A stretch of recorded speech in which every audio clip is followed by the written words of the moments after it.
Hey, Becky Biermeyer here with Everybody Look Up at gmail.com. Today we are going to find out if you have lost the heart of your child. And if you have, how do you get it back?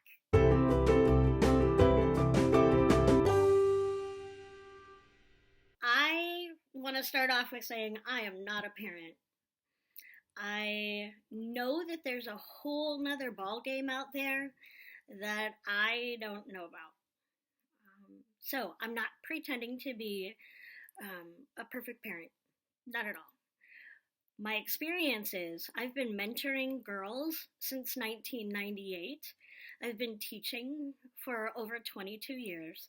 10 of those years, I was also the director of a middle school.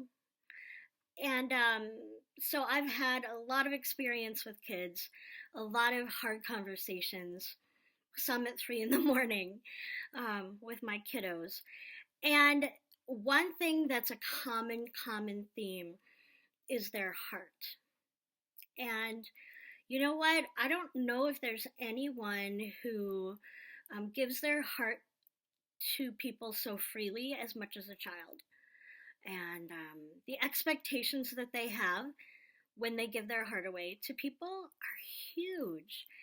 And they're all shocked, just as we are as adults, when that person fails us. And we do. You know, there's no perfect parent out there. If there was, we wouldn't need a perfect savior.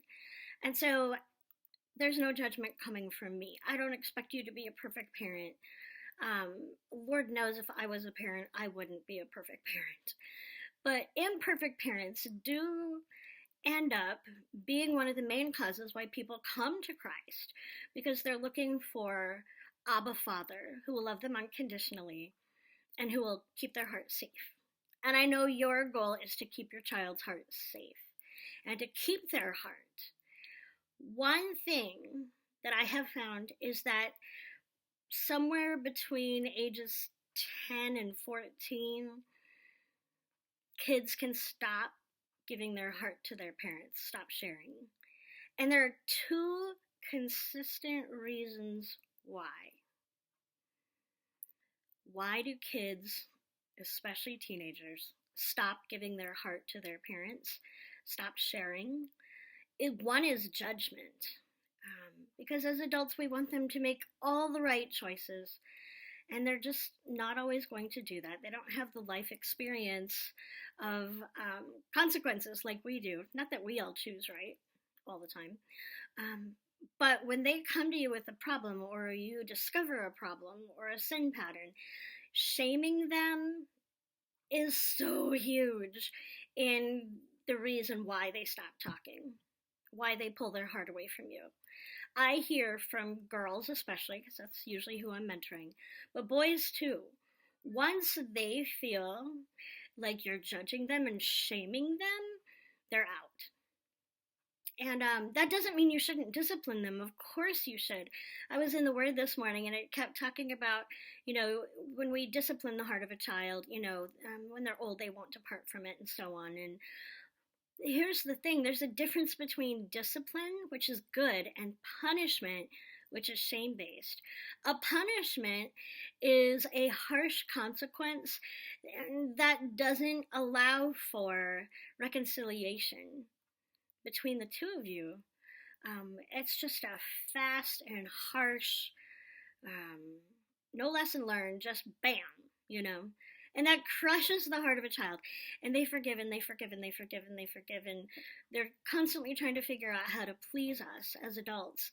And when we shame them, or judge them, or make assumptions, they quickly shut off.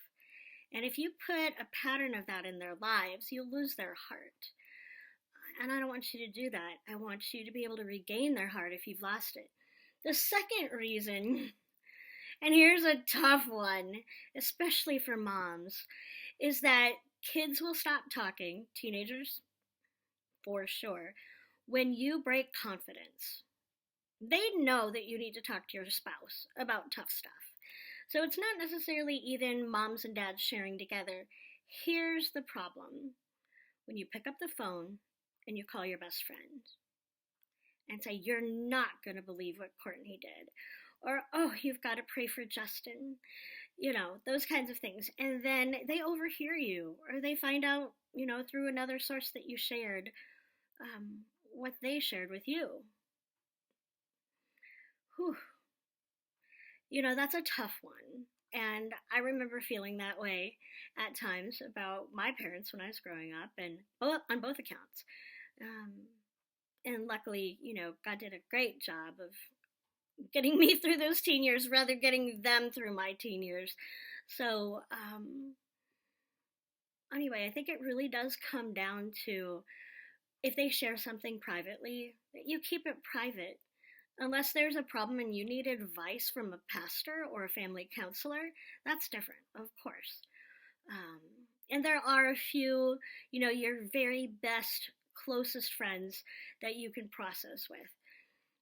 But it's the little things, like posting goofy things on Facebook or on Instagram about your kids. And when they're old enough to realize that you've done that, it feels to them like they've been exposed, like they're standing there on social media naked, emotionally, and that it's your fault. And I know it's just like funny and cute and things like that, but to them it's not, to them it's embarrassing. So the two main things are judgment and shame. And the second one is oversharing with people who really, it's none of their business. And I know this is a hard message, and I have to remember this one as a teacher and a mentor, that I'm not doing these things as well. I always say to my kids in my classroom, this room is going to be the safest room you're ever going to be in school to mess up. Because I will love you no matter what, and I won't judge you, I won't shame you. You'll just get your natural consequences, which is discipline, but you won't be punished, which is shame.